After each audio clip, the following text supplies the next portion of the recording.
سلام علیکم همکاران عزیز، اعضای گروه همکار و بوق، تماشابینان محترم.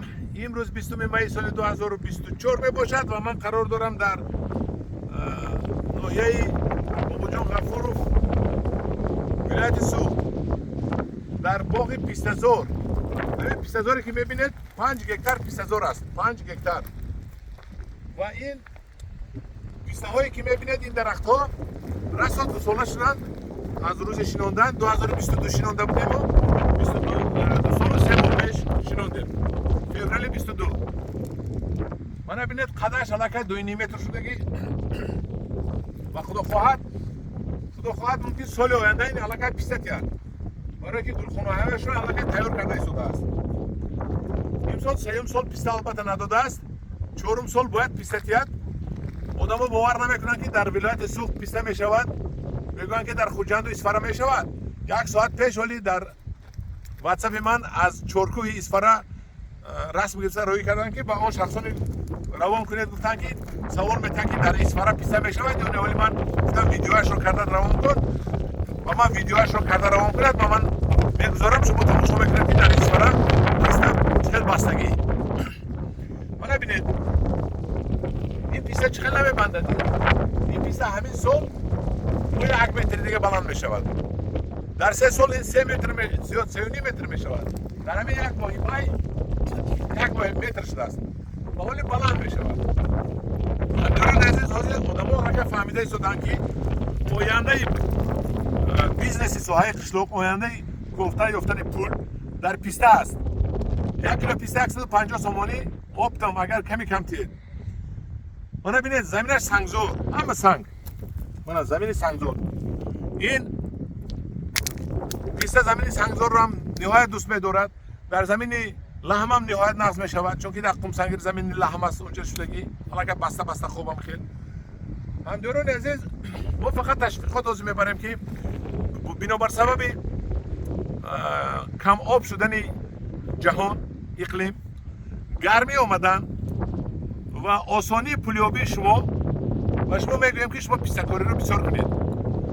در اسفره که پیسته شدگی پختگی باشد، در قراقم که پیسته پختگی شدگی باشد، چخیل در دیگر جا نمیشده است. و من سوال میتونم اگر در حصار میشود پیسته، در وحدت میشود پیسته و در قراقم و در اسفره که شده پختگی باشد و من در خوجه شده شدگی باشد، چخیل نمیشود. همین بغرز پامیر و جرگتان و همون طرف های منج دیگر در همه جا مگمانم میشود. همکاران عزیز، ما هر سال با خواهشمندان پیسته میبیاریم، نهالو پیسته ترکی میبیاریم، دسترس میکنیم، خریداری کرده با کفالت میتیم کدامش که خشک شدگی باشد، یعنی که نه سبزت با جایش سال آینده با جای میتیم، یعنی که پیسته که شما از ما میخرید 100% در زمین میچسبد. امسال اگه تاش نچسبید سال آینده دیگرش آورده میتیم که وای میچسبد. این نگهشوسی هم از 10 نهال 2 تا 3 تاش رو نچسبیدنش رو روا دیده است. برای همین من به شما تشویقات میکنم، پیشنهاد میکنم که پیسته پروری کنید. اینا پیسته‌زار رو ببینید. من خودم کامera رو میگیرم از دست برادرمون علیشا جان که مرا روبالدی کرده به اینجا آوردن. این پیسته‌زار فرهاد جان است. فرهاد جان در سفر خدمتی است. خدای تعالی حجشون رو قبول کنه، در حج میباشند و پیسته در تاجیکستان بسیار شود، ارزانی شود. خلق ما پیسته رو به اشکمسری خورند. البته زردالو پروری دیگرش هم نقض است، لیکن پیسته پروری صدها مراتب نرخش زیاد است. برای همین من همه جایی که پیسته، من همین یکم مراتب پیسته که ما آوردیم همین است و باز در 5 سال نوعیه 5 هم رفته به شما نشون میدم خدا خواهد. و باز یک بار دیگه تکرار به تکرار میکنم که پیسته پروری کنید، پیسته پروری کنید. مهنتش کم، خراجاتش کم، همین نهالش قیمت است.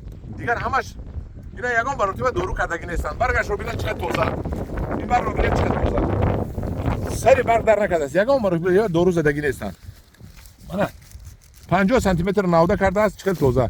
انا اینا سال آینده، انا اینا که سال آینده بگونم همش نوده چیز